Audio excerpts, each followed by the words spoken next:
नमस्कार दोस्तों, basic of mathematics में आप सभी का बहुत बहुत स्वागत है। डेट में सबसे सामान्य जेट्रिक्स बेसिक ऑफ मैथमेटिक्स अभी हम सीख रहे हैं प्रॉफिट एंड लॉस। ठीक है, प्रॉफिट एंड लॉस में सबसे ज़्यादा ज़रूरी है कि आपको क्रयमूल्य और विक्रयमूल्य अच्छी तरह से समझ में आना चाहिए, जिससे आपको पता चल जाएगा कि किस वस्तु में कितना लाभ या कितना हानि हो रहा है। ठीक है, आइए बोर्ड पर चलते हैं और देखते हैं कुछ क्वेश्चन को सॉल्व करते हैं। बिमला ने एक स्वेटर 385.50 रुपया में खरीद कर पाया कि उसका आकार छोटा है। ठीक है, उसने उस 375 रुपये में बेच दिया।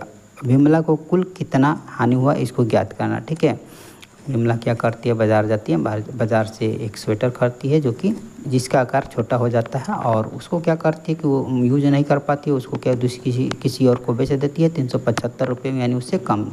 ठीक है, तो विमला को कुल कितना हानि हुआ है उसको ज्ञात करना। ठीक है, यहाँ पर हो जाएगा क्रयमूल्य हो जाएगा 385 रुपया दशमलव 50 पैसा। ठीक है, यानी 385 दशमलव दे देंगे और 50। ठीक है, अब ये हो गया क्रयमूल्य। क्रयमूल्य यानी खरीदने को कहते हैं।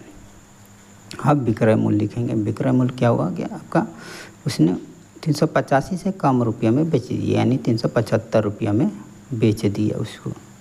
अब दशमलव के बाद दो संख्या है तो यहाँ भी दशमलव देंगे, अपना मर्जी से 2 गो जीरो लिख देंगे। ठीक है, यहाँ दशमलव दिए और यहाँ पर 2 गो जीरो लिख देंगे, अब जिससे कि हमको घटाने में सुविधा होगा। ठीक है, यहाँ 50 और उसके बाद देखेंगे किस तरह से बनता है। अब क्या करेंगे यहाँ पर कि हानि बराबर, हानि का सूत्र लिख देंगे, हानि बराबर क्रयमूल्य घटा विक्रय मूल्य, यानी हम ज़्यादा पैसा में ख़रीदे हैं और कम पैसा में बेच दिए, यानी हानि होगी मेरा।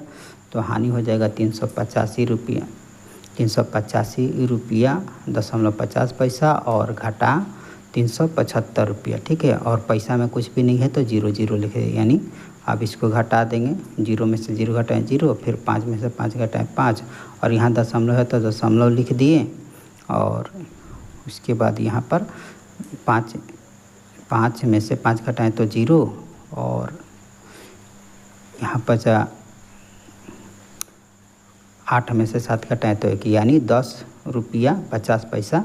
यही मेरा इस क्वेश्चन का आंसर हो जाएगा। ठीक है, अगर आपको अभी भी डाउट है, कन्फ्यूजन है तो वीडियो को बार बार रिपीट करके देखें और समझने की कोशिश